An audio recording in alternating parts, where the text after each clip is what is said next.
Сәлем, бұл мен Келінка.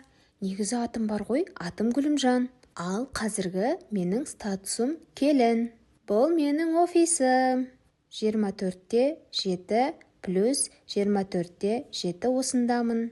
Ал менімен бірге офиске кіріңіздер.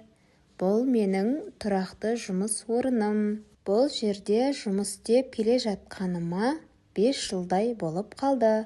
Бір өкініштісі, маған бұл жер айлық бермейді. Жоғарғы жақтарға бастыққа айтсам, сен тегін тамақ ішіп жатсың ғой деп ақшамды бермейді. Ал бұл менің любовтарым.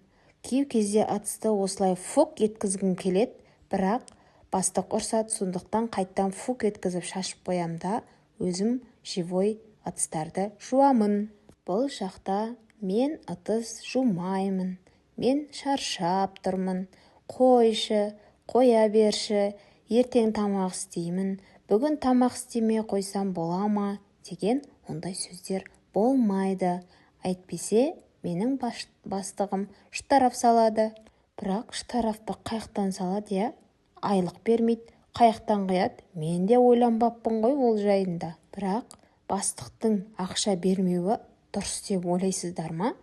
Бірақ кейбір кезде ойланам, киімімді алып беріп жатыр, тамағымды беріп жатыр. Бірақ ас, мәзірдің, тамақтың бәрін мен жасаймын. Бәрібір айлық берген дұрыс сияқты. Қоя берші, айлық берсін, бермесін, бәрібір жасайтын жұмыс қой. Әлде жұмыстан шығып басқа жұмыс іздесем бе екен, қалай ойлайсыздар?